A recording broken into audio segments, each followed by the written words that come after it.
అందరికీ నమస్కారం అండి. ప్రతి ఒక్కరూ తిరుమల వెళ్ళాలి అనుకుంటారు. తిరుపతి వెళ్ళాలి అని మనం అనుకుంటే సరిపోదు.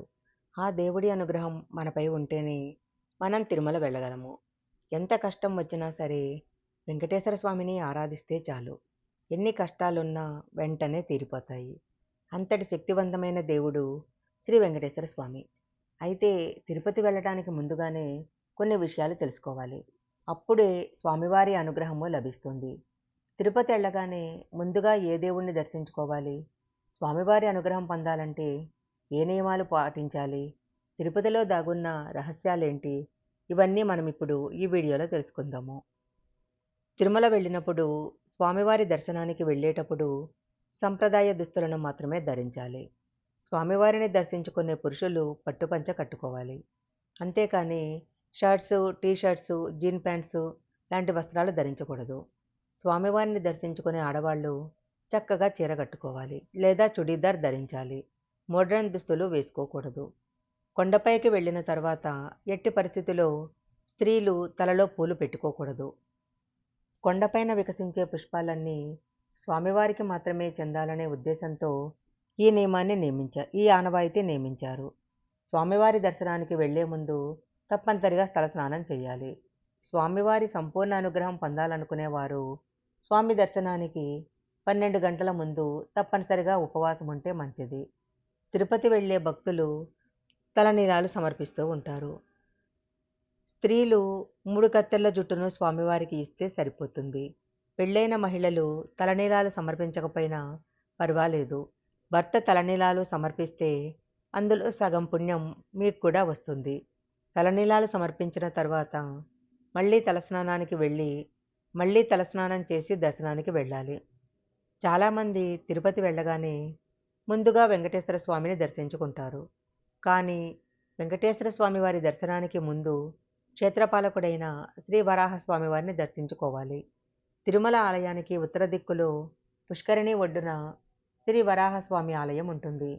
పురాణాల ప్రకారము కలియుగంలో వెంకటేశ్వర స్వామి కొండపై వెలేయటానికి ముందుగా వరాహస్వామి వారు కొండపైన ఉన్నారు. శ్రీవారు తిరుమల కొండపైకి వెళ్ళినప్పుడు వరాహస్వామి అనుమతిని కోరాడట. ముందుగా వరాహస్వామిని దర్శించుకున్న తర్వాతనే తనను దర్శించుకోవాలని వెంకటేశ్వర స్వామి వరాహస్వామికి వరం ఇవ్వడం జరుగుతుంది. స్వామివారి హుండీలో కానుకలు వేసేటప్పుడు మనసులో వెంకటేశ్వర స్వామిని స్మరించుకోవాలి. స్వామివారి మొక్కులు తీర్చుకోవటానికి హుండీలో కానుకలు సమర్పించాలి. శ్రీవారి దర్శనం అయిన తర్వాత ఆలయ ఆవరణలో కొద్దిసేపు కూర్చోవాలి. ఆలయ ప్రాంగణంలో ఉన్న వకుళాదేవి, నరసింహస్వామి, గరుడాల్వార్ మొదలైన దేవతలను దర్శించుకోవాలి. తిరుపతి కొండ కిందన్న అలివేలు మంగమ్మ వారిని తప్పనిసరిగా దర్శించుకోవాలి. అలివేలు మంగాపురం దర్శనంతో శ్రీవారి దర్శనం పూర్తవుతుంది. తిరుపతిలో అనేక రహస్యాలు దాగున్నాయి. వెంకటేశ్వర స్వామి యొక్క సంపదను లెక్కబట్టడం అంత సులభం కాదు.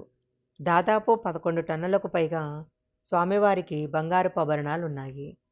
గర్భగుడిలో కొలువైన వెంకటేశ్వర స్వామి విగ్రహానికి నిజమైన జుట్టు ఉంటుంది. స్వామివారికి ఉన్న జుట్టు చాలా మృదువుగా అస్సలు చిక్కుబడకుండా ఉంటుందట. బాలుడి రూపంలో ఉన్న స్వామివారిని అనంతాల్వారు గుణపంతో కొడతారు. దీని కారణంగా స్వామివారి గడ్డం పైన రక్తం వస్తుంది. అప్పట్నుంచి స్వామివారి గడ్డానికి గంధం పూయటం ఆనవాయితీగా వస్తున్నది. ఈ గుణపము ఇప్పుడు కూడా మహాద్వారానికి కుడివైపు ఉంది. తిరుపతిలో శ్రీవారికి అలంకరించిన పూలను బయటికి తీసుకురారు. స్వామివారి అలంకారానికి ఉపయోగించిన పూలను విగ్రహం వెనకవైపున్న జలపాతంలో విసిరేస్తారు. స్వామివారి విగ్రహానికి ఎప్పుడూ చెమటలు పడుతూ ఉంటుందట. ఎన్నిసార్లు తుడిచినా తడిగానే ఉంటుందట. గర్భాలయంలో స్వామివారు మధ్యలో ఉన్నట్లు మనకు కనిపిస్తారు. కానీ జాగ్రత్తగా గమనిస్తే గర్భగుడిలో కుడివైపు స్వామివారు ఉంటారు. స్వామివారి విగ్రహం వెనకవైపు సముద్ర ఘోష వినిపిస్తుందట. వెంకటేశ్వర స్వామివారు భూమిపైకి వచ్చినప్పుడు ఒకసారి ఒక ప్రమాదంలో తన జుట్టును కోల్పోతారు. ఇది తెలిసిన నీలాదేవి తన జుట్టును స్వామివారికి ఇస్తుంది. దానికి బదులుగా వెంకటేశ్వర స్వామి నీలాదేవికి కోరినన్ని వరాలు ప్రసాదించాడు. తిరుమల వెళ్ళిన భక్తులు స్వామివారికి తలనీలాలు సమర్పిస్తే కోరిన కోరికలు నెరవేరుతాయని నమ్ముతారు. స్వామివారి గర్భగుడిలో అఖండ దీపాలు వెలుగుతూ ఉంటాయి. ఈ దీపాలు కొన్ని వేల సంవత్సరాల నుంచి వెలుగుతూ ఉన్నాయి. అసలు ఈ దీపాలు ఎవరు వెలిగించారన్న విషయము ఇప్పటికీ తెలియని విషయము. గర్భగుడిలో శ్రీవారి పూజలకు ఉపయోగించే పాలు, నెయ్యి, అలాగే పుష్పాలు ఒక రహస్య గ్రామం నుంచి వస్తాయట. శ్రీవారి ఆలయానికి 22 కిలోమీటర్ల దూరంలో ఈ రహస్య గ్రామం ఉంది. ఈ గ్రామంలో ఉండే ఆడవాళ్లు రవికలు కూడా ధరించరట. ఈ రహస్య గ్రామంలోకి సామాన్యులకు ప్రవేశం లేదు. తిరుమల కొండపై ఉన్నంతసేపు మనసులో గోవిందనామాన్ని స్మరించుకుంటూ ఎలాంటి చెడు ఆలోచనలు లేకుండా, చెడు మాటలు మాట్లాడకుండా ఉండాలి. తిరుమల కొండపైన మాంసాహారము, మద్యము, అలాగే ధూమపానం పూర్తిగా నిషేధము. స్వామివారి దర్శనానికి వెళ్ళేటప్పుడు మనసంతా స్వామిపైనే ఉండాలి. అప్పుడే స్వామివారి అనుగ్రహాన్ని పొందగలరు. ఆలయ ప్రాంగణంలో వీలైనంత ఎక్కువగా గోవిందా గోవిందా అంటూ స్వామివారి నామాన్ని జపించాలి. తిరుపతికి వెళ్ళిన భక్తులు ఈ నియమాలను పాటించడం ద్వారా స్వామివారి యొక్క అనుగ్రహాన్ని పూర్తిగా పొందవచ్చు. తిరుమలలో ఎట్టి పరిస్థితుల్లో కొన్ని తప్పులు అసలు చేయకూడదు. తిరుమల కొండలను కాలినడకన ఎక్కి స్వామివారిని చూసిన తర్వాత కూడా తమ సమస్యలు పరిష్కారం కాలేదని కొందరు భక్తులు బాధపడతారు. తిరుమల వంటి పవిత్ర స్థలాలు దర్శించేటప్పుడు కొన్ని నియమాలు పాటించాలి. దర్శన ప్రయోజనాలు పొందాలంటే అలాంటి పవిత్ర స్థలాలలో మనం కొన్ని తప్పులు చేయకుండా ఉండాలి. చాలామంది తిరుపతిలో నేరుగా వెంకటేశ్వర స్వామి దర్శనానికి వెళ్ళి వరాహస్వామి దర్శనాన్ని మర్చిపోతాము. అది చాలా పెద్ద తప్పు. తప్పకుండా వరాహస్వామి దర్శనం చేసుకోవాలి. ప్రాపంచిక సుఖాలను అనుభవించటానికి తిరుమలను ఎప్పుడూ సందర్శించకూడదు. తిరుమల వంటి పవిత్ర ప్రదేశాలలో ఇది ఆమోదయోగ్యం కాదు. స్వామివారి దర్శనం చేసుకోవటానికి మనం కొన్ని నియమాలను పాటించాలి. తిరుమలలో సాంప్రదాయాలను దుర్వినియోగం చేయకూడదు.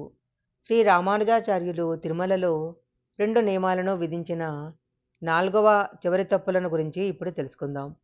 మాడవీధుల్లో మీ పాదరక్షలతో నడవకూడదు. తిరుమల కొండ పవిత్రమైన సాలగ్రామ రాయి.